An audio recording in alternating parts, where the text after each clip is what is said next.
Hello friends, welcome to SSC coaching centre. दोस्तों, आज के वीडियो में गणित के वो क्वेश्चन लेकर के आए हैं जो परीक्षा में बहुत बार पूछे गए हैं। तो चलिए स्टार्ट करते हैं। पहला सवाल है, किसी विद्यालय में लड़के तथा लड़कियां 5:2 के अनुपात में हैं। यदि लड़कों की संख्या 150 है तो विद्यालय में कुल कितने विद्यार्थी हैं? अच्छा सवाल है। हमें दिया गया है बॉय और गर्ल। भाई, लड़के हो गए बॉय, लड़कियां हो गई गर्ल, इनका अनुपात हो गया 5:2, यही दिया गया है। ठीक है, हमसे कह रहा है कि लड़कों की संख्या 150 है। देखिए, अनुपात में लड़कों की संख्या कितनी है? 5। अनुपात में भाई कितनी है? 5। और रियल में कितनी है? 150 है। क्लियर है इतनी बात? यानी कि अनुपात में 5 है, रियल में 150 है। 5 अनुपात की वैल्यू 150 के बराबर है, तो 1 अनुपात की वैल्यू कितनी होगी? 30 हो जाएगी। भाई, 5 अनुपात का मान 150, तो 1 अनुपात का मान 30, तो 2 अनुपात का मान कितना हो जाएगा? 60 हो जाएगा। 2 अनुपात का मान कितना हो जाएगा? 60। और 5 अनुपात का 150। आपसे पूछ रहा है कुल कितने विद्यार्थी हैं, तो कुल विद्यार्थियों का मतलब क्या है? लड़का लड़की दोनों मिलाकर के कितने हैं? लड़के हैं 150, लड़कियां हैं 60, दोनों मिलाकर के हो जाएंगे 210 विद्यार्थी। तो परीक्षा में यानी कि विद्यालय में कुल कितने विद्यार्थी हैं? 210 हैं। यह आपके सवाल का बिल्कुल सही आंसर हो जाएगा, 210, यानी कि पहला ऑप्शन बिल्कुल सही जवाब। जो बच्चे नया नया तैयारी करना चालू किए हैं, चैनल को सब्सक्राइब करके बेल आइकन का बटन जरूर दबा दें, और बेल आइकन का बटन दबाने के बाद ऑल पर क्लिक कर देना। ऑल पर अगर आप क्लिक नहीं करोगे तो हमारा नोटिफिकेशन आपको नहीं दिखाएगा वीडियो का। अगर आप ऑल पे क्लिक कर दोगे तो हमारा जो भी वीडियो हम अपलोड करेंगे उसका नोटिफिकेशन आपको पहुंच जाएगा। आप वहां से फिर वीडियो को देख करके तैयारी कर सकते हैं। बस फ्री का काम है, कोई पैसा नहीं है इसका। सब्सक्राइब करके बेल आइकन का बटन दबा के ऑल पे क्लिक कर देना। हम जो भी वीडियो अपलोड करते रहेंगे उसके नोटिफिकेशन आपको मिलते रहेंगे, जिससे कि आपको वीडियो देखने में आसानी रहेगी। आपको पता लगता रहेगा कि कब कब वीडियो आ रहा है। ठीक है, चलिए अब देखते हैं अगला सवाल। अगला सवाल है, एक दुकान में गणित, अंग्रेजी तथा विज्ञान की पुस्तकों का अनुपात 5:12:7 है। किस किस का? गणित यानी कि मैथ, अंग्रेजी मतलब इंग्लिश, विज्ञान मतलब साइंस। इनका जो अनुपात है वो है 5:12:7। 5:12:7 ये इनका अनुपात है।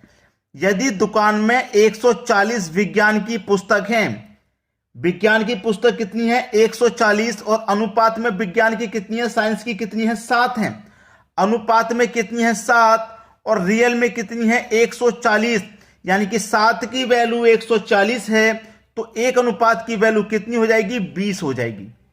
1 अनुपात की वैल्यू आपने निकाल ली, तो 7 अनुपात की वैल्यू कितनी? 140, और 12 अनुपात की कितनी हो जाएगी? 12 दूने का 24, और एक ये 0, 12 अनुपात की 140 240 हो जाएगी, और 5 अनुपात की कितनी हो जाएगी? 100।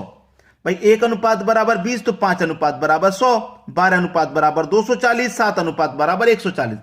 पूछ रहा है अंग्रेजी की पुस्तकों की संख्या।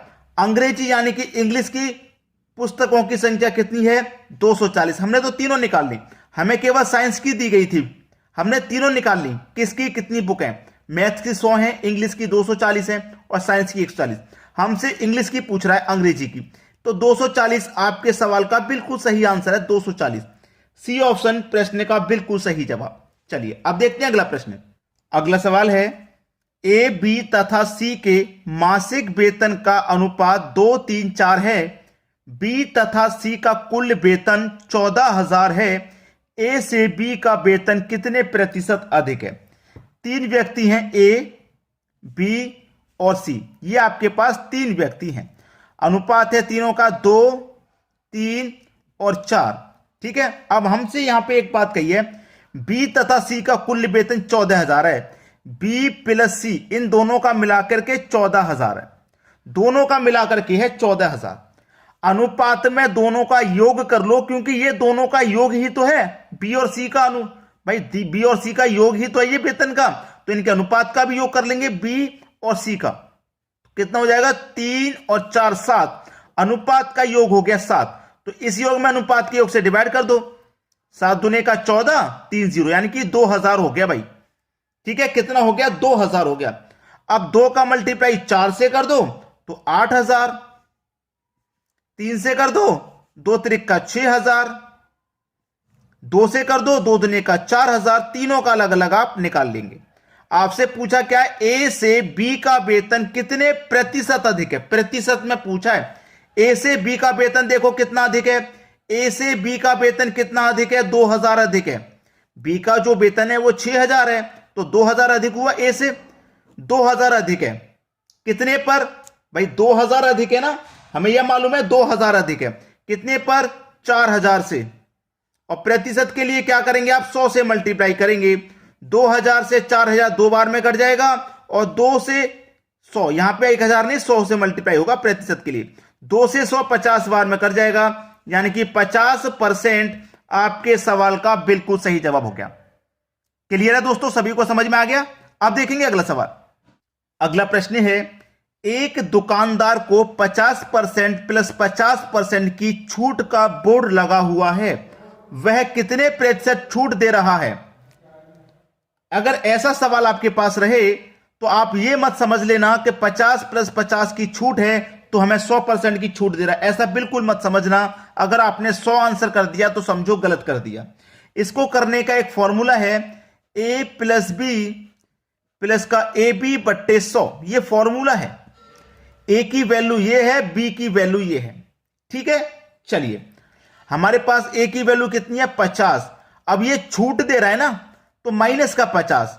देखिए जब छूट देगा तो माइनस में रहेंगी वैल्यू, और प्रॉफिट देगा तो प्लस की रहेंगी। अब ये भी छूट दे रहा, दूसरी छूट भी 50% की है, तो ये भी 50 आपका माइनस का आ जाएगा। भाई एक छूट होगी 50 की, दूसरी छूट 50 की, तो दोनों माइनस में देगा। और माइनस माइनस क्या होता है? प्लस। ए की वैल्यू 50 है, बी की वैल्यू भी 50 है, बटे में 100 आ जाएगा। 2 जीरो से आप ये 2 जीरो कटा दो, 5 का गुना 5 से कर दो 25, माइनस का 50 माइनस का 50 माइनस का 100 हो गया, और प्लस का कितना है? 25। माइनस के 100 में से प्लस का 25 कटेगा, माइनस का 75। माइनस में आने से पता चल गया कि 75% का डिस्काउंट है, जो छूट है वो 75% की है। डी ऑप्शन है सही जवाब। आसानी से कर पाओगे इन सवालों को। अब चलिए अब देखते हैं अगला प्रश्न। अगला सवाल है, यदि 20 किताबों का क्रय मूल्य 15 किताबों के विक्रय मूल्य के बराबर है तो लाभ या हानि प्रतिशत क्या है, यह बताना है। अच्छा सवाल है। ऐसा प्रश्न देखिए कभी भी रहता है, हमसे कह रहा है 20 किताबों का क्रय मूल्य, 20 किताबों का क्रय मूल्य, क्रय मूल्य यानी कि कॉस्ट प्राइस। पेन खुल गया,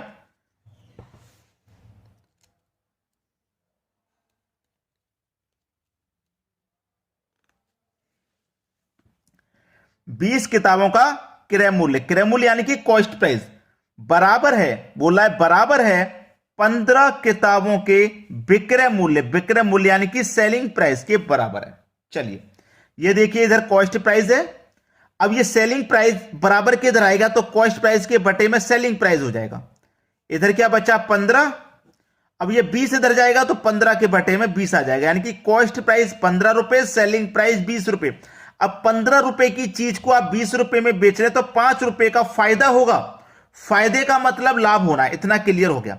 लाभ होना है, फायदा हो रहा है ना 5 का।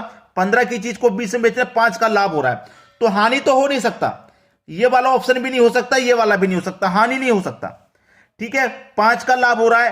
प्रतिशत में कभी भी लाभ हानि निकालो, हमेशा कॉस्ट प्राइस पे निकलता है। कॉस्ट प्राइस 15 है, और प्रतिशत के लिए 100 से कर देते हैं मल्टीप्लाई।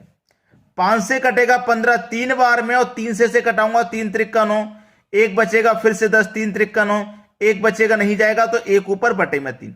33.1/3%, 33.1/3%, ये रहा आपके सी ऑप्शन में।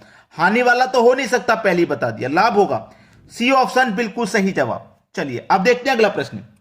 अगला सवाल है, कितने समय में कोई धन 10% वार्षिक साधारण ब्याज की दर से अपने का 30% हो जाएगा? 30%। देखिए 10% वार्षिक है, 10% वार्षिक का मतलब क्या है कि एक वर्ष में वो 10% का साधारण ब्याज है। एक वर्ष में 10% है तो दूसरे वर्ष में भी क्या होगा? 10% रहेगा, और तीसरे वर्ष में भी क्या रहेगा? 10% रहेगा। ठीक है, तो हमसे क्या कह रहा है कि किसी साधारण ब्याज की दर से अपने का 30% हो जाएगा। कितने समय में कितना हो जाएगा? 30% हो जाएगा। एक साल का 10, दूसरे साल का 10, तीसरे साल का 10, तो 3 वर्ष में हो जाएगा ना 30%। भाई 3 वर्ष में 30% हो जाएगा। तो पूछ रहा था कितने समय में, भैया 3 वर्ष इस सवाल का सही जवाब है। ऐसे सवाल के लिए फॉर्मूला वगैरह नहीं लगाते, डायरेक्ट हो जाता है। हमसे बोला है कि अपने का 30% हो जाएगा, तो 3 वर्ष में हो जाएगा। जब एक साल का रेट 10 है, दूसरे का भी 10 होगा, तीसरे का भी 10 हो जाएगा, 3 साल में 30% हो जाएगा। ठीक है, समय पता चल गया हमको 3 साल। वीडियो अच्छा लगा है तो शेयर और लाइक जरूर कर दीजिएगा भाई, इतना काम कर देना बस, शेयर और लाइक। वीडियो देखने के लिए आपका बहुत बहुत धन्यवाद।